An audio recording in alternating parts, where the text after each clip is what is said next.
This is a real short shot. The car drives by quickly. This was a good example. See how orange the ground is here?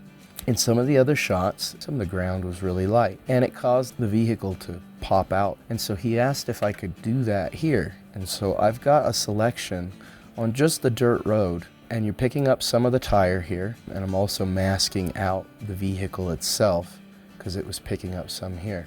We're taking the red out and we're trying to lighten up that ground because the result, the darkness of the wheels, stands in contrast to the lightness of the clay. Another selection I've got here is just on the vehicle itself. This is to contour the edges here. We've got just a lighting punch to shape the car. I'm sculpting the light on the car.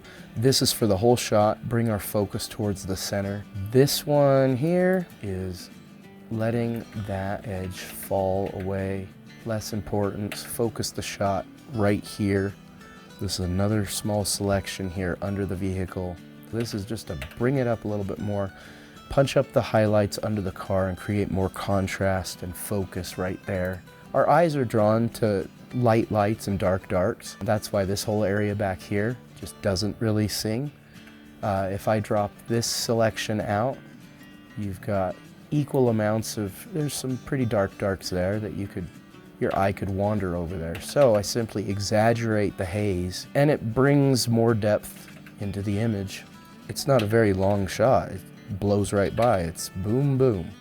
And you don't have a lot of time to look at it. So we got to make use of the time we have to draw focus right where it needs to be. This is a stock image that was used. I've increased some of the lighting back here and created some depth through fogginess. So to go from this to this, I've got a few different layers at play. First of all is grabbing this water down here. This back here is one of my selections on the background. If you look at mountains in the distance, the contrast goes away the farther away you get because of all the particulates in the air. There is a little bit to the natural shot from the camera, but I added a little bit more. We've got some highlight poles on some of these details on the rocks right in front of us, just to bring out some of the detail here. And then I've got another selection of the background there, and I've taken that branch of that tree out. This area right here is supposed to be in the foreground. This is supposed to be the background. Let the background fall away. If it's like this, there's less separation between these. If it's like this, now this branch that's in front of us pops forward and we have more depth to the shot, more interest. It kind of sucks you in as you go over this waterfall. I really like how this one turned out. Kind of a slow motion of the Jeep tire as it plows through this big old chunky mud sloshing thing. The original shot is pretty magenta, so there's some color work just to that, but this right here is pulling just on the vehicle. I've masked it out, so we're just selecting for that. And we're trying not to affect these mud clods as they come through. Then we've also got just the Jeep logo again to make sure that pops, to make sure it doesn't, we don't lose it. There's just a little bit more there. Then on this one, we're selecting for the mud. The mud needs to pop, needs to come up at us. We've also got this node here. Pull down the top, pull down the bottom, let the middle shine through. And this also is some contouring. Just bring up the highlights and really punch it out. This selection here is also going to be mud. And I'm lifting highlights on the edges of these clods as they come up so that they really come towards us. What I'm trying to do with the lighting and all of this is to sculpt it so that things that shouldn't stand out don't, and things that should do. The background has a nearly equal amount of contrast to the foreground, but then when you lift it, you let the background fall away. And then this one is selecting for that fender. Yeah, it was going too yellow, so to bring that balance back in, that's cooling off that highlight.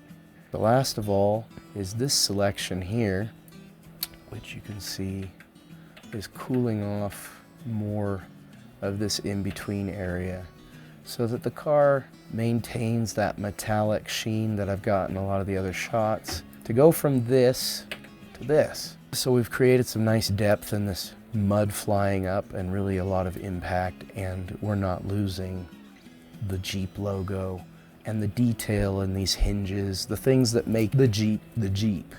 I'll go to one more as the car kind of fishtails along here. This is another example. I've got a selection on just the vehicle. This one is grabbing that sky, bringing her down just a little bit so things aren't so blown out. This selection is just on the highlights around the vehicle, and we're sharpening that up. Pull the attention, let the highlights really sing right there. This is another one of these that darkens the top and the bottom. Just a simple move. I want your eye going here, not here, so we're gonna lift that.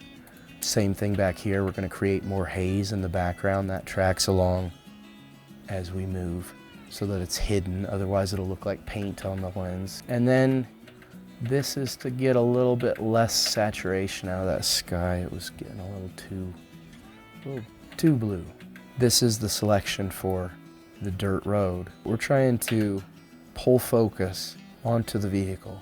This pulls out all of the shadow that's down here and here that can draw your eye away from where we want to look, right here.